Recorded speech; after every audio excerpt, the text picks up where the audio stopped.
La dirección de la prédica, pues no voy a predicar lo que había preparado. Quiero esencialmente hacer un pequeño resumen que no he preparado, pero que el Espíritu Santo va a ayudar. Lo que ha significado desde el año de 1980 que el Señor vino a nuestros corazones. Cuando yo me acuerdo de ese año y reflexiono para dónde iba mi vida, yo creo que debo tener un corazón muy grande, porque fue en el año de 1980, hace 41 años que el Señor me trajo a su camino. Yo había adaptado una religión de mis abuelitos, de mis padres y nada más. Pero una religión que realmente me tenía lejos de conocer al Señor. No sé si fue la religión, no sé yo, pero si era yo, pues definitivamente yo no le conocía al Señor. Así que Dios hace las cosas maravillosas, y en el año de 1980 el Señor trae a mi vida su presencia. Había yo seguido en mi vida, tengo que reconocer, en mi vida de pecado. Yo vine por la gracia de Dios de estudiar aquí en Estados Unidos, y después de 9 años de terminar la universidad regresé a mi país, donde nací. Y ahí el Señor me dio la alegría de conocerlo a mi amada esposa. Pero mi vida ha sido tan igual realmente, como que yo me conformaba con un domingo irme a la iglesia, confesar mi pecado, comulgar y se acabó. Así que no había en mi persona una verdadera situación espiritual como para decir yo conocí al Señor o Él vino a mi corazón. Vivía una vida absolutamente liviana en términos de relación con el Señor. Para mí me parecía suficiente irme a la iglesia a confesar mi pecado y comulgar y se acabó todo. Pero mi pecado seguía persistiendo en mi corazón.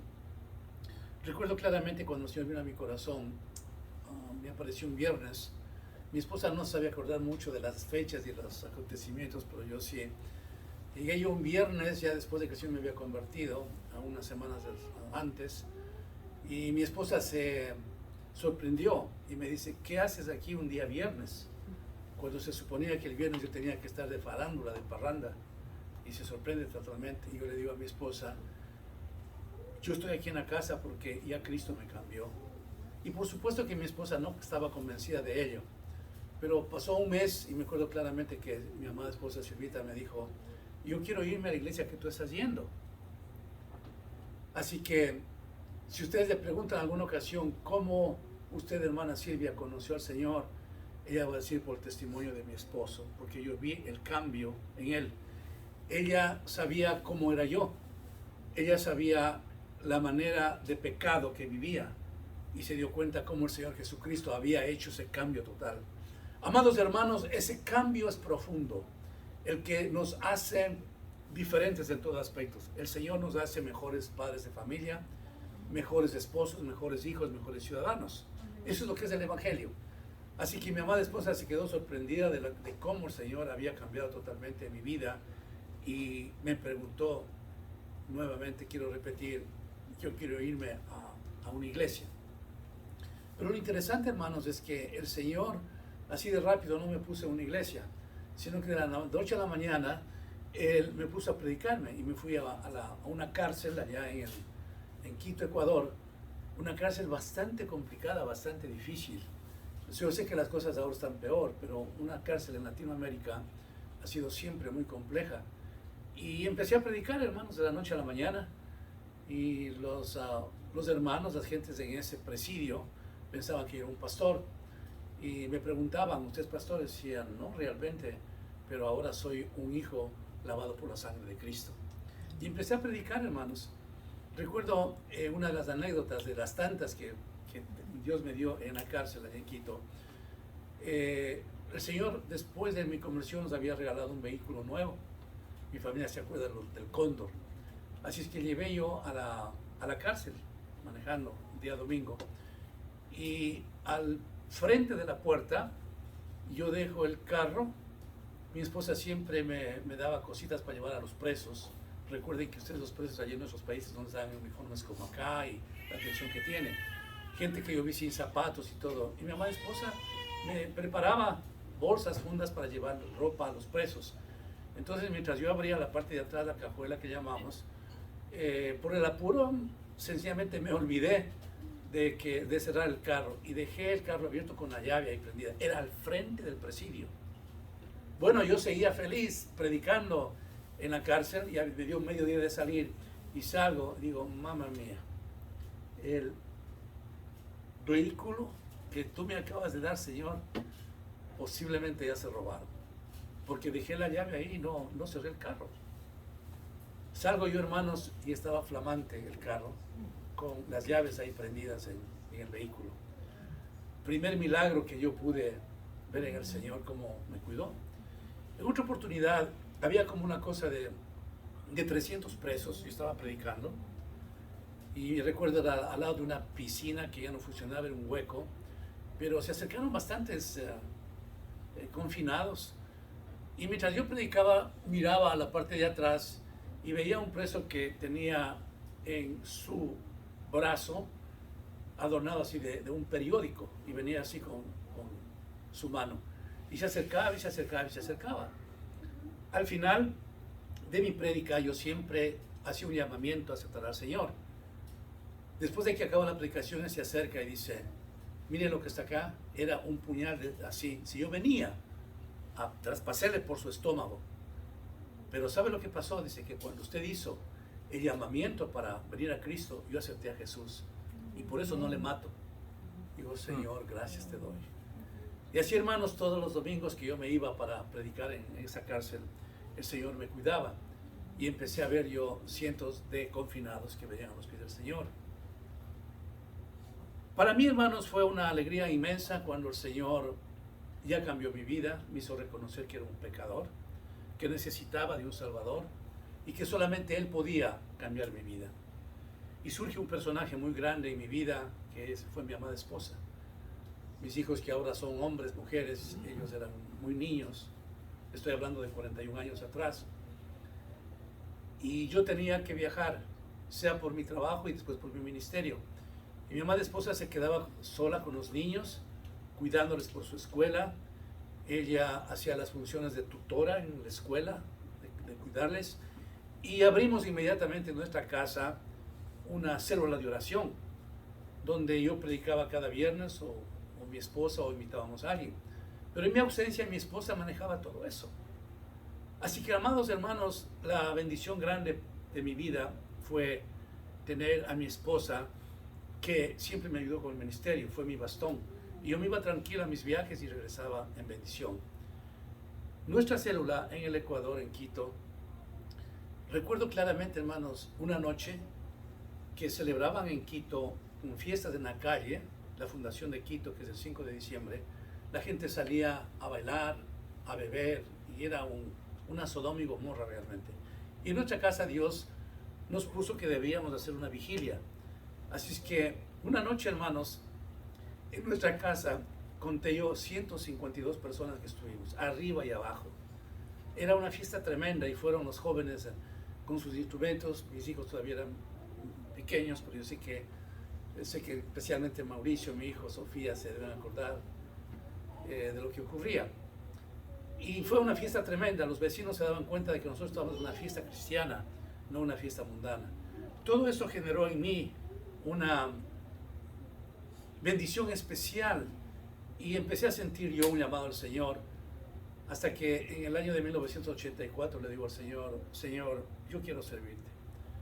En aquel entonces yo era uno de los gerentes de la compañía IBM, y me habían llamado acá a Estados Unidos, y cuando estuve yo en las oficinas centrales, en las headquarters de IBM, se me ofrecía una posición extremadamente formidable, y hablé con el vicepresidente en ese entonces, y yo le dije que me separaba de la compañía, y me dijo, pero es que si usted realmente va a empezar con una posición bastante alta.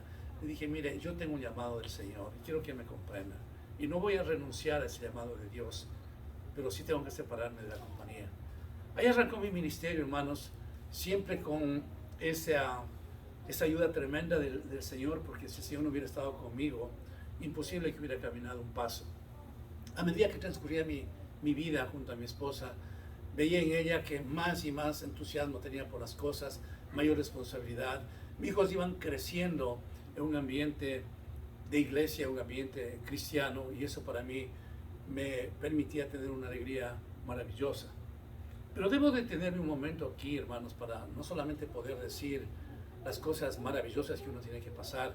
Silvita y yo tuvimos que llorar mucho.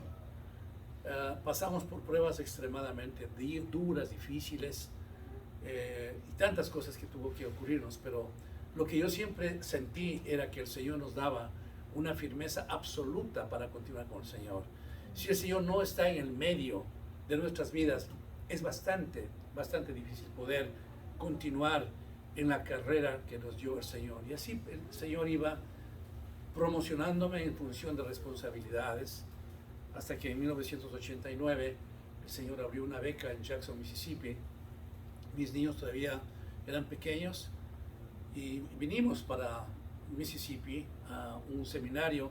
Imagínense ustedes, ya yo había tenido algunos años, venía con mi familia a un ambiente extremadamente nuevo. Yo había dejado de practicar el idioma y bueno, movilizar a toda la familia no fue una tarea fácil, pero se trataba de un desafío que el Señor me daba, porque había unos misioneros norteamericanos que me conocieron y me decían: Marco, usted necesita ir a un seminario. No es que no esté predicando, lo hace muy bien todo, pero sentimos que usted necesita ir a un seminario. Y yo realmente no quise, hermanos, pero se presentó ya la beca, recibió una carta diciendo que me aceptaban, y le dije: yo no voy al menos que la beca sea para toda mi familia. Imagínense ustedes lo que significaba tener una beca para toda la familia. Fui yo a Jackson, Mississippi. El Señor me ayudó a conseguir el lugar de las escuelas para los hijos y todo lo que jamás me esperé. En Dios empezó a trabajar, así es que nos fuimos rumbo a Mississippi. Yo aspiraba a empezar en una maestría y para mí era más que suficiente, pero el decano de la facultad de misionología me dijo: usted dice, ya estudió en Estados Unidos, ya tiene sus títulos universitarios, yo creo que vamos a poner a usted en un programa de doctorado. Y hermanos, yo dije: no puede ser un programa de doctorado después de tantos años que estaba yo ausente del idioma. Me sentí bastante reticente, pero al final acepté. Y aquí quiero que me escuchen algo especial, hermanos. Cuando yo acepté ese desafío de ese programa a nivel doctorado, yo lo único que hice es doblar mis rodillas y decirle: Señor, yo no esperaba esta bendición grande y no sé cómo lo voy a hacer, Señor, pero al menos que tú no me des la sabiduría del cielo, ¿cómo puedo hacer? Porque en la apertura del programa nos dijeron: aquellas personas que no mantengan un promedio de B más mínimo tienen que ser separados del programa. Imagínense ustedes, toda la iglesia supo que yo venía a estudiar en el seminario, y si no podía cumplir con ello, tenía que regresarme con una vergüenza de no haber terminado el seminario. Así es que yo, como siempre, hermanos, que es algo tan maravilloso que mi primera iglesia me enseñó a orar. Por eso es que ustedes han notado que persistentemente yo les digo a ustedes: oren, hermanos, lean la palabra. Yo creo que son las dos columnas más esenciales y maravillosas que los hijos de Dios tenemos. Sin esas dos columnas de la oración y la lectura de la palabra, nuestras vidas cristianas es un desierto, hermanos. Así que empecé a orar bastante, empecé el programa, hermanos, tomé 21 créditos, en aquel entonces de las 7 materias, y arranqué con el programa. El total para la graduación doctorado significaba 60 créditos, había otros doctorados que terminaban con 28 puntos, pero yo fui el más fuerte. Y cuando terminé el primer semestre, hermanos, qué increíble, usted sabe que saqué puras As. Y pude entender, hermano, que era la misericordia de Dios. En todo ese contexto, mi amada esposa me ayudaba a hacer mis tareas.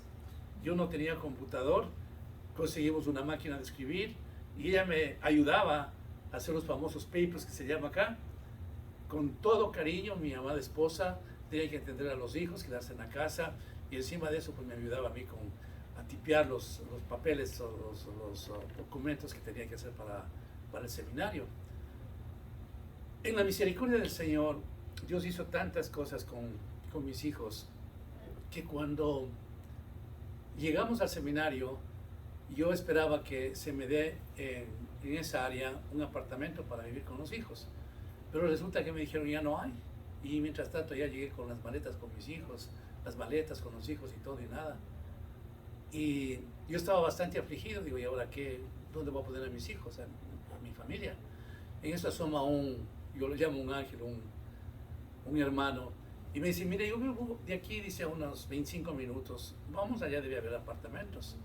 Efectivamente nos fuimos allá, hice la solicitud y nos dieron el apartamento, un lugar bastante bonito, muy bonito, y miré yo tras del apartamento una escuela. Y yo venía con eso, con ese pensamiento de Nueva York, como son las escuelas, Leti. Los que vivimos en Nueva York sabemos lo terribles que eran antes, ahora cómo será.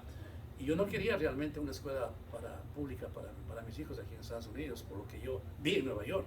Los otros estados es diferente, pero en Nueva York, que fue mi experiencia, era muy difícil. Así es que dije, a lo mejor esa escuela es también una pública. Me fui a hablar con el director de la escuela y le comenté que mi familia se había mudado, etcétera, etcétera, y que necesitaba yo un puesto para mis hijos. Y entonces el director se ríe y dice, usted sabe que esta es la Jackson Academy y es la escuela más cara, que hay que pagar $600 por niño. Wow. Dice, pero entiendo que usted está en el seminario, ¿correcto? Sí, le digo. Bueno, voy a presentar esto al directorio para ver qué se ocurre, no le ofrezco nada, pero vamos a ver qué pasa.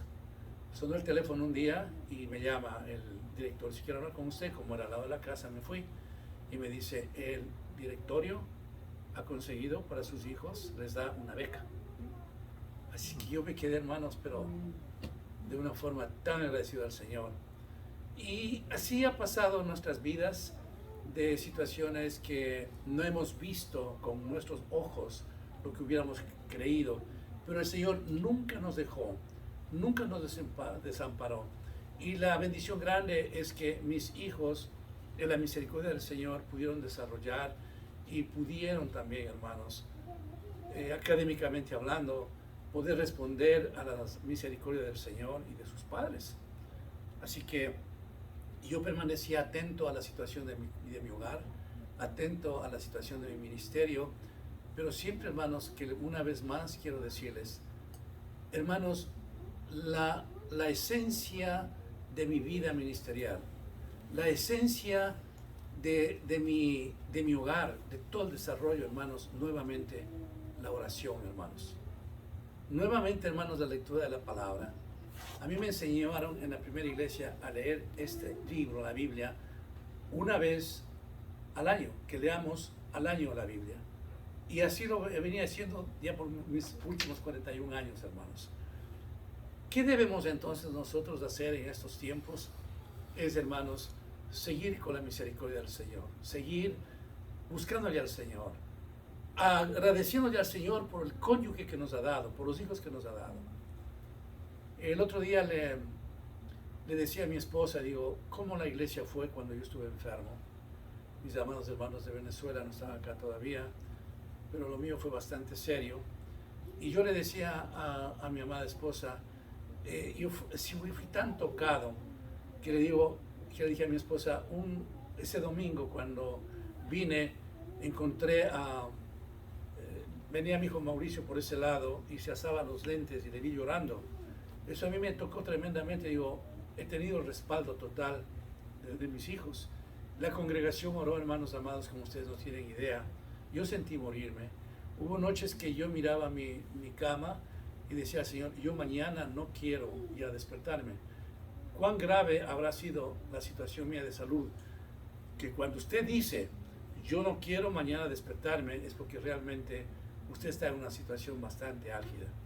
Pero ahí fue cuando encontré el respaldo de todos mis hermanos de la iglesia, fuera de la iglesia, imposible poder olvidar la presencia de cada uno de ustedes en sus oraciones. Hermana Ivonne, la última operación que tuvo fue conmigo, estuvo a las 5:30 de la mañana hasta las 3 de la tarde que se acabó la última operación. Son gestos que realmente uno no puede olvidar, pero amados hermanos, hay que sembrar para cosechar. Yo recuerdo, Leti, que su mamacita cuando estuvo enfermo, yo pasé toda una noche en el hospital con ella, porque yo vi a Leti con su rostro extremadamente cansada, vi a mi hermana Ivonne, extremadamente cansada, hermana de mi hermana Leti, muy cansada. Dije, yo puedo quedarme, y me quedé toda la noche en el hospital al frente de la hermana María, la mamacita de mi hermana Leti. Y yo pensé en el tiempo que la hermana Ivonne con Fred, su esposo, me dio en mi operación. Y ellos igual, 5 de la mañana estuvieron allá hasta la tarde. Digo, Señor, en esta vida hay que sembrar para cosechar. Ayer yo me fui con su hijita para Georgia. Mi hijo David todavía era muy joven cuando me acompañó. Y me quedé extremadamente tocado porque dije, cuando nosotros en las cosas del Señor sembramos, ¿qué nos ocurre, hermanos? Cosechamos. La palabra del Señor nos dice, es mejor dar que recibir. Y en ese contexto, hermanos, también nos ha tocado con mi esposa, con mis hijos, pasar situaciones bastante difíciles, porque así es la vida. La vida es una mezcla de bendiciones grandes, enormes.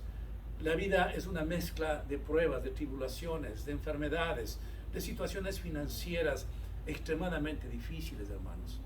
Recuerdo, por ejemplo, la primera Navidad que pasamos acá en Orlando, en el año de 1996. Fue la primera Navidad que yo había orado 2 años para venir acá. Así que no puedo olvidarme, hermanos, este pasaje. Y escúcheme bien lo que ocurrió. Llegó ya la Navidad, porque fue en diciembre que vinimos. Y yo, hermano, no tenía en mi bolsillo ni $10.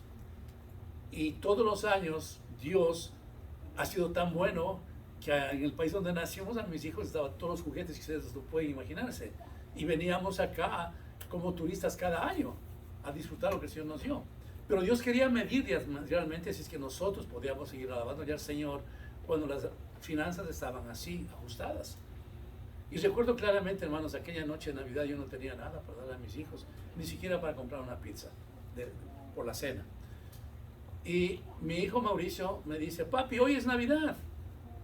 Navidad no solamente es juguetes, vamos a orar.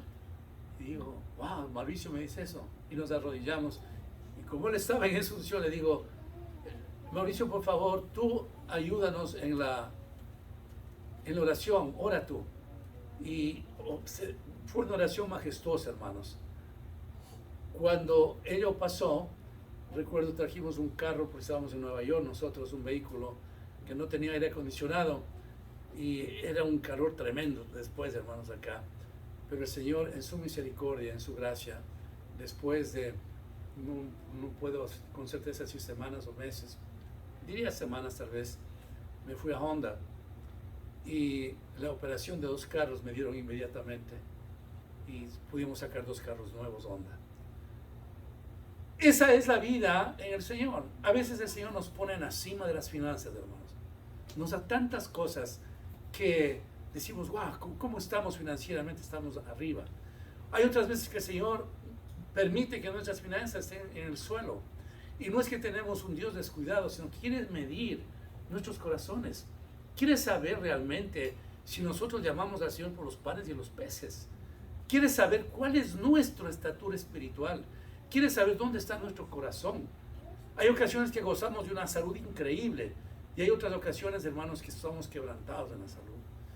Hay periodos de tiempo que vemos una paz, una tranquilidad, una prosperidad en nuestros hogares increíble. Hay otras ocasiones que no lo vemos así.